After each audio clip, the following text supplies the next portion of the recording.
Olá, tudo bem? Sejam bem-vindos a mais uma aula de Educação Física. Eu sou o professor Kim Raoni e é um prazer estar aqui para a gente descobrir um pouco mais sobre a cultura corporal. Então vamos lá ver qual é a nossa aula de hoje. Aula número 3, objeto do conhecimento, funções sociais dos movimentos e das práticas corporais da cultura da juventude amazonense. Conhecimentos fisiológicos, anatômicos, biomecânicos, artísticos e culturais. Detalhamento. As práticas corporais no cotidiano.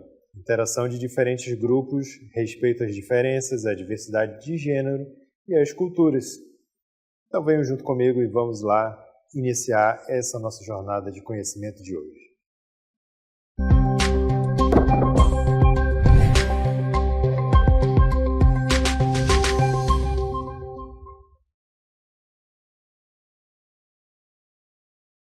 Muito bem, pessoal. Então, nós vamos hoje aprofundar nossos conhecimentos que já foram trabalhados em algumas séries anteriores, mas falando agora um pouquinho mais, com novos detalhes, sobre práticas corporais de aventura. Então, são elementos que fazem parte também da cultura corporal, que está sendo muito valorizado nos dias de hoje. O que são as práticas corporais de aventura? São um conjunto de atividades caracterizadas geralmente por desafiar e aproveitar os ambientes físicos, lidar com riscos e perigos advindos da imprevisibilidade, oferecer emoções diversificadas e subverter modelos padronizados para estar e se movimentar nos meios urbano e na natureza. Então, com detalhe aí para as imagens que nós escolhemos nessa cartela, mostrando exemplos dessas práticas de aventura. Então, nós temos ali um rapaz saltando de um penhasco, muito alto, equipado ali com uma mochila que é o do paraquedas, Então, nós temos aí uma modalidade de prática de aventura conhecida como salto de paraquedas, E nós temos também na imagem logo abaixo uma pessoa remando em cima de uma prancha, prática essa que é conhecida como stand-up paddle. Então, são duas modalidades bem diferentes, mas que traz consigo esse elemento em comum que está escrito aí na nossa cartela, essa questão de ambientes que oferecem uma certa quantidade de riscos e perigos advindos dessa imprevisibilidade, Lógico que não é tão imprevisível assim, porque o que eles fazem nessa prática é decorrente de um planejamento, um estudo e um preparo muito grande. Mas essa questão dos riscos que a atividade oferece, ela pode trazer, então, uma descarga muito grande de adrenalina no seu praticante, de forma que isso faz, então, com que ele sinta um gosto, um prazer muito grande de realizar aquela atividade, que não se encontra em outra forma de cultura corporal, seja nos esportes tradicionais, na dança, nas lutas, não tem como encontrar porque é uma condição totalmente diferente nessas práticas de aventura, certo?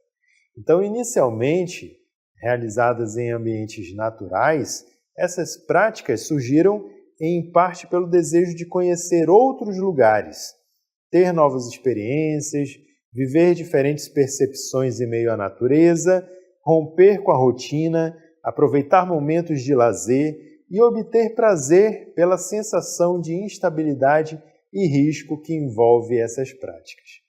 Então, são exemplos de práticas corporais de aventura: o alpinismo, o arvorismo, asa delta, balonismo, banana boat, base jump, BMX, o bodyboard, o body surf, a boia cross, o bug jump, o caiaque, caminhadas ecológicas, canionismo, cascading, cicloturismo, corrida de aventura, corrida de montanha, corrida de orientação, escalada, espeleoturismo, esqui aquático, estilingue humano, flyboard, jet ski, jet surf, kitesurf, mergulho, montanhismo, motocross, mountain bike, paramotor, parapente, paraquedismo, parkour, patins, rafting, rally, rapel, rolimã, sandboard, skate, entre uma diversidade de outros exemplos, né? Esqui na neve, skimboard, sky surf, slackline, snowboard, stand-up paddle, stand-up surf, street luge, surf, tirolesa, trekking, wakeboard, windsurf e wingsuit. Então, um dos exercícios mais realizados nos últimos anos é buscar uma classificação que faça jus à variedade de atividades entendidas sob essa definição. Então, a Base Nacional Curricular Comum, a BNCC, faz uso de uma categorização relacionada ao meio de ocorrência, dividindo assim as práticas de aventura em dois tipos, a urbana e a natureza. Então, nós temos as práticas de aventura urbana e as práticas de aventura na natureza. Certo? Todas elas são práticas corporais de aventura, mas vai ter uma certa diferença entre elas. Quais são? Então, vamos ver agora aqui, começando pelas práticas de aventura urbana. As práticas corporais de aventura urbana surgiram como adaptação das atividades realizadas na natureza para as cidades, reelaborando o uso e deslocamento nesses espaços para extrair deles as experiências de quebra da rotina e experimentar novas sensações, como o skate, que surgiu como adaptação do surf, e outras são praticamente exatamente como natureza, né? Como slackline, e ainda existem aquelas específicas dos ambientes urbanos, como o parkour e o patins. Então, gente, as práticas corporais de aventura têm como principal elemento que elas são realizadas no ambiente das cidades, no ambiente urbano, principalmente naqueles onde tem concreto, né? Onde tem realmente a presença ali das edificações humanas, e utilizando espaços apropriados para isso, no caso, por exemplo, do parkour, do patins, do skate. E por falar nisso, por falar em skate, vamos aí aprofundar um pouquinho sobre essa modalidade de aventura, que é o skatismo. Tá? Então, nós aqui temos uma imagem mostrando os detalhes dos componentes, né, dessa ferramenta, desse veículo chamado skate. Então, nós podemos perceber que tem uma parte ali chamada prancha ou tábua de skate, que é onde o praticante se posiciona em cima. Nós vamos ter ali também como parte principal o truck, né, que pode ser traduzido por treco, certo? Então, o truck é essa parte onde unifica as duas rodas, seja a da frente e a de trás, que são os rolamentos. Tá? Então, os rolamentos é que permite a roda girar, fazendo com que seja possível se locomover em cima desta base chamada prancha. Tá bom? Em cima dela existe uma camada de uma superfície rugosa, né, que é chamada de lixa, que é justamente para manter a aderência do pé do praticante na prancha. Certo? E aí temos aí os outros elementos, né, os parafusos, lógico, conectam esses elementos, né, entre outros. Mas os principais são esses: a prancha, o truck e a roda e os rolamentos. Tá bom? Bom, então o skate ele surgiu na Califórnia, nos Estados Unidos, nos anos 60. Ele foi inventado por alguns surfistas como uma brincadeira para o dia no qual não havia ondas no mar. Certo? Eles utilizaram rodinhas de patins para isso. É essencial a utilização de equipamentos de segurança, como o capacete, joelheira e a cotoveleira, para o mínimo de proteção em caso de quedas. Nas competições, só existem duas categorias: a street, circuito com obstáculos, e a halfpipe, que é uma rampa em formato de U. As manobras são avaliadas por juízes que atribuem nota considerando a dificuldade e a desenvoltura das manobras realizadas. Tá? Então, essas são as diferenças no skate como uma modalidade esportiva. Nós vamos ter esses dois estilos. Aquele em que o praticante ele faz os movimentos num ambiente completamente livre, né, o freestyle, em que ele simplesmente se desloca mesmo pelo ambiente urbano. E tem o halfpipe, que é nesse espaço apropriado para a prática de skate. Talvez alguns já tenham visto, em alguns municípios tem, aqui em Manaus tem, na Praia da Ponta Negra. Então é um lugar onde tem uma estrutura que ele tem o formato de um U, né, para os praticantes fazerem essas manobras de subida e descida. E tem também um novo que é como se ele fosse uma espécie assim, de cratera arredondada, né, côncava, em que também funciona para que o skate ele possa pegar impulsão durante a descida até a subida.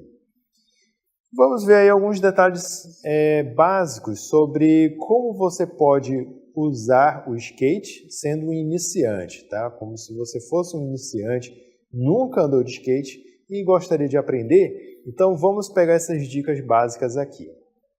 Então nós temos aqui uma ilustração mostrando mais ou menos como iniciar, né, no skate. Então, primeiramente, tente se manter sobre a prancha sem cair, tá? Então, tenta se equilibrar. Se você tiver aí um skate, tiver como providenciar, pode primeiramente iniciar isso daqui, ó, de tentar se equilibrar em cima da prancha. Tá? É a primeira coisa. Um iniciante, ele logo de início, ele não se sente muito confiante, né? Então, é necessário que se posicione corretamente. Não há forma certa de ficar sobre o skate. Então, coloque sobre um solo estável, tá? De preferência assim, na rua, né? Num lugar que não tenha também muito buraco, onde você consiga... sim, lógico, tem que ser pelo menos num nível assim, bem regular, né? Se for numa ladeira, vai ser mais difícil, né? Porque daí você vai começar a se deslocar sobre o skate. Então, fica difícil de você começar a praticar a estabilização. Então, coloque sobre um solo estável, como uma grama, né? Um lugar também assim com gramado, então com carpete ajuda a manter também essa estabilização, para você aprender a se equilibrar em cima. Então, se tiver um campo, põe o skate também lá no campo, não é para você ainda andar, né? Então não vai precisar ainda que seja na rua. Você põe lá no campo que as gramas impedem que o skate fique se deslocando para frente ou para trás. E assim você trabalha melhor esse equilíbrio em cima da prancha. E aí descubra, quando você estiver em cima, o que parece mais confortável para você. Se é com a perna direita na frente, ou se é com a perna esquerda, né? Então você vai definir de acordo aí com a sua lateralidade, tá bom?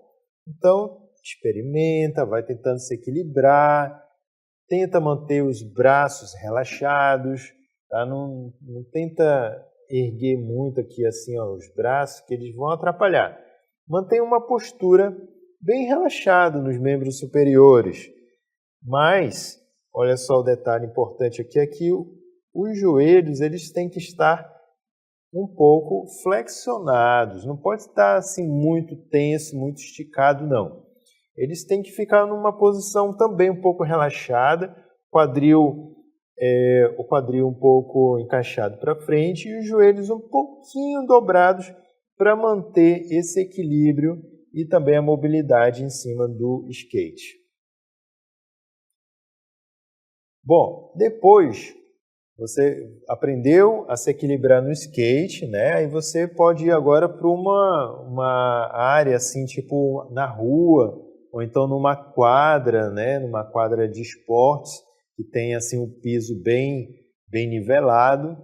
E aí você vai experimentar agora se deslocar. Então, você vai fazer assim, coloque um pé à frente do outro, alinhados aproximadamente com os parafusos dos eixos. Tá? Então, como é que você vai fazer? Primeiro, tente descobrir qual é a perna que você tem melhor equilíbrio. Essa perna é que você vai manter em cima da prancha, na parte da frente da prancha. Certo? Então, fez isso, a outra perna, ela vai ficar como uma forma de impulsão, tá? Você vai usar ela para impulsionar para frente o seu corpo sobre o skate.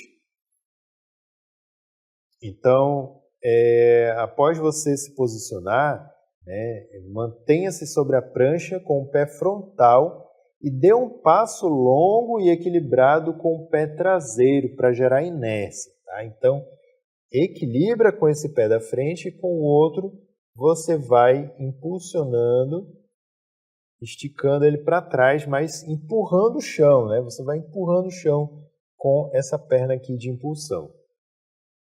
Sentiu que deslocou um pouquinho? Ó, não precisa ser assim tão forte, né? Você pode começar devagarzinho, com umas impulsões bem curtinhas, para ir experimentando essa questão de se equilibrar e ao mesmo tempo impulsionar.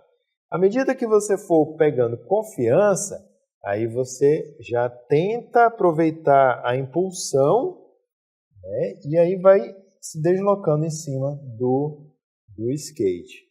Então, para virar, né, digamos que você já pegou a impulsão e você quer virar para a esquerda ou para a direita. Então, para isso, você transfere o peso para frente ou para trás a partir do calcanhar, dependendo de sua posição e do fato de você querer ir para a direita ou para a esquerda. A quantidade de pressão utilizada dependerá em quão apertados estão os seus eixos e quão longa será a curva, tá, gente? Então, aqui nós temos as dicas para quem quer se iniciar aí no skate, tá bom? E agora vamos falar de outro esporte de aventura, certo? Outro esporte radical também, né, que é muito utilizado como uma forma de esporte urbano, né, uma prática de aventura urbana, que é a patinação sobre rodas. E a patinação sobre rodas utiliza um instrumento muito importante que são os patins. Olha aqui essa imagem, nós temos variados modelos de patins, né? Alguns muito parecidos, com detalhes que só os praticantes conseguem perceber. Mas olha só, a principal diferença está ali no patins do tipo roller, certo? Então eles foram os primeiros modelos, que é aquele com 4 rodas, sendo duplas paralelas, né? 2 rodas na frente e 2 atrás. Lembra muito o esquema de construção das rodas do skate, né? Aí ele tem aquele aparato ali na ponta do sapato, né? Que é para frear durante os movimentos, certo? Então esse daí é o patins roller. Depois tem o patins recreativo, o fitness, o street e o slalom. Todos eles têm essa mesma forma, essa mesma configuração, que são as 4 rodinhas alinhadas uma atrás da outra, né? Isso daí dá uma certa estabilidade mais difícil, só que por outro lado também ela melhora mais as manobras, né? Mais fácil de você realizar diversos tipos de manobras. Então a história do patins sobre rodas ela é bastante antiga. Um homem chamado Joseph Merlin, um violinista belga, lá nos anos 1750, adaptou uma roda em pé de um par de calçados, para que pudesse deslizar no solo como se estivesse fazendo um patins sobre gelo. A intenção do Merlin era de realizar uma apresentação musical em que ele entrasse em um salão deslizando sobre as rodas de sua invenção enquanto ele tocava o violino. Então, veja só a ousadia, né? Isso daí, inclusive, hoje em dia, os dançarinos, os artistas já fazem muito isso, né? E ele queria inovar naquela época. Então, além da dificuldade de se equilibrar no patins, o modelo não tinha freios. Então, conta-se que a entrada triunfal planejada pelo Merlin terminou com um choque entre ele e um espelho muito caro que foi quebrado juntamente com o violino do músico, né? Então vejam que situação vexatória. Mas os avanços tecnológicos permitiram que os patins se tornassem peças leves e muito mais versáteis que os modelos utilizados nos anos 1980, quando houve um resgate da patinação e a modalidade ganhou o mundo. Isso permitiu que a patinação, tanto sobre rodas quanto sobre o gelo, se tornasse um esporte internacional. Além disso, os patins passaram a ser usados como um meio de transporte bastante utilizados, principalmente por jovens. Bom, gente? Então, para quem também nunca utilizou patins e de repente gostaria de ser, né, patinador, gostaria de aprender essa modalidade, a gente vai mostrar aqui um passo a passo também para os iniciantes. Acompanhem comigo aqui, olha só. Então, nós temos um conjunto de 3 imagens, né? Na primeira, você vai colocar o patins, certo? Vai instalar, é como um sapato, você também precisa ter a numeração correta para os seus pés, tá bom? Então, precisa encontrar a numeração correta. E aí, você vai fazer o seguinte, pratique ficar de pé e se equilibrar nos patins. A primeira coisa que você vai tentar fazer é se equilibrar em pé nos patins. Tente fazer isso. Pode se segurar na parede, pode se apoiar em alguém, mas depois tenta se equilibrar sozinho. Fica de pé, perto de uma parede ou de outro apoio para realizar esse exercício com os pés separados um pouquinho uns dos outros, né? E os joelhos dobrados. Também não podem ficar muito esticados, não. Tem que ser um pouquinho dobrados. E aí, assumindo assim uma posição de V, né? Imagina os pés com os calcanhares mais próximos um do outro, fazendo uma posição de V com os pés. Em seguida, dê passos curtos para se sentir confortável. Quando for patinar pela primeira vez, vai parecer que você está andando com sapatos. Aprender a manter seu peso sobre os patins é a melhor forma de se acostumar. Dê passos curtos antes de começar a patinar de verdade, ou seus pés escorregarão embaixo de você. Então, nada de tentar fazer já manobras muito radicais. Primeiro, vai tentando andar devagarzinho, né? Primeiro levantando os pés, depois impulsionando mesmo, um contra o outro. Bom, em seguida, vocês vão fazer o seguinte, aumente a velocidade quando começar a se sentir confortável. Ao dar um passo para frente com um dos pés, dê impulso com o outro e deslize para frente sobre o primeiro pé. Leve o pé que deu o impulso para frente, depois do passo, e transfira seu peso para ele. Em seguida, dê impulso com o outro pé. Continue alternando os pés e você estará patinando. Então, você vai impulsionar um pé e o outro vai deslizar sobre a roda, né? Então, sempre fazendo esse esquema. Um empurra e o outro desliza. Depois fazem a troca. O pé contrário empurra e o outro desliza, certo? Então, a gente falou do skate, falamos do patins como esportes radicais e agora vamos falar da bicicleta. Essa daí já é muito conhecida por quase todos, não é mesmo? Então, a bicicleta é uma ferramenta muito importante e que ela, inclusive, é um meio de transporte muito utilizado, né, aqui no nosso estado, principalmente porque ela é bastante ecológica. Além de você gastar calorias, você fazer atividade física, você está contribuindo para o meio ambiente também. Então, vamos aqui ver quais são os tipos de bikes e de competições que existem, tá bom? Então, nós temos a bicicleta do tipo urbana, que a geometria é voltada para o conforto e estabilidade, normalmente mantendo uma posição do ciclista mais em pé. Também uma variação da urbana é a urbana simples, que é uma tendência atual, né? Uma bicicleta simples, sem manchas, single speed, leve e rápida para uso na cidade, tá?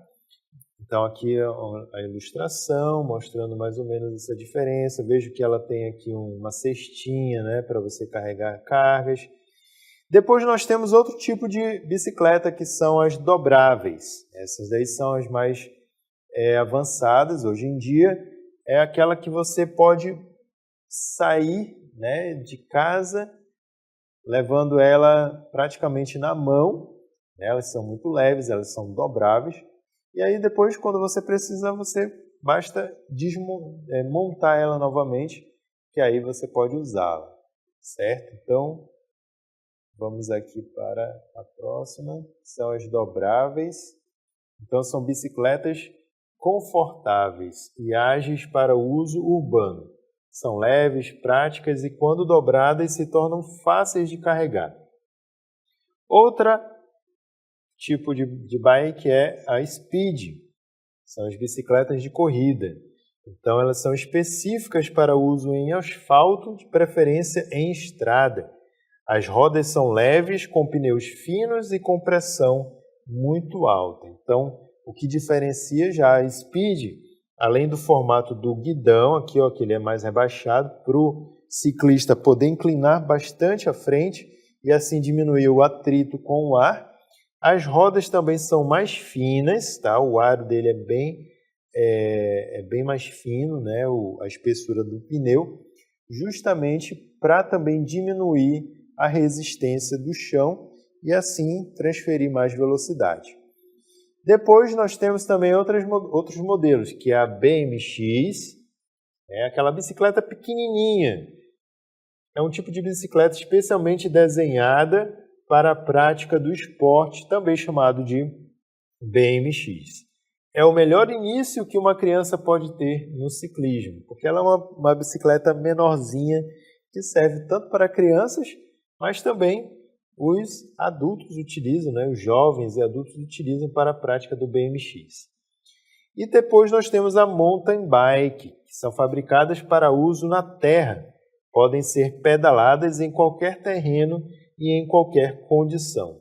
Normalmente são montadas com aro 26.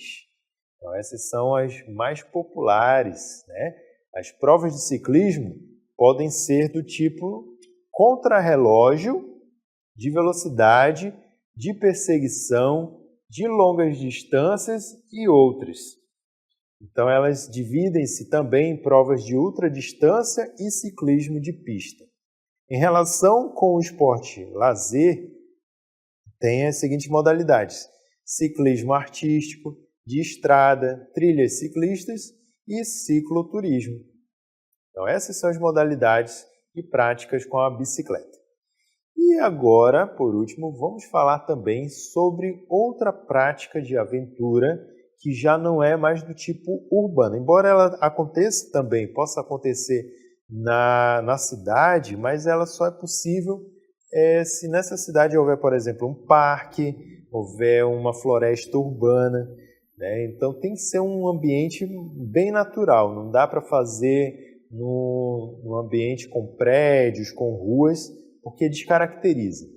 Essa modalidade é chamada de corrida de aventura. Então a corrida de aventura é uma modalidade na qual participam equipes formadas por 3 a 5 atletas, os quais utilizam bússolas e mapas para se orientarem. Vence quem chegar primeiro à linha, após passar obrigatoriamente por todos os pontos de controle espalhados ao longo do percurso. Então a corrida de aventura ela é muito interessante porque não é somente correr, não é só quem vence o mais rápido, não. A corrida de aventura, além de você ter que correr o mais rápido para chegar no final do percurso, você tem que obrigatoriamente passar pelos pontos controles, que são lugares específicos detalhados no mapa que cada competidor recebe, e aí você tem que marcar lá a sua passagem. Se algum competidor chegar lá no final da corrida, mostrar o cartão e não estiver marcado lá os pontos que você passou pelo percurso, Então, não adianta ter chegado primeiro, você perdeu mesmo assim. Então, para isso tem que se orientar, daí o nome, corrida de orientação, né? Você se orienta por um mapa e por uma bússola, por aquelas trilhas, né, daquele ambiente lá natural, e tem que chegar primeiro também, ok? Então aqui a gente encerra a nossa aula de hoje, espero que todos tenham gostado e até a próxima.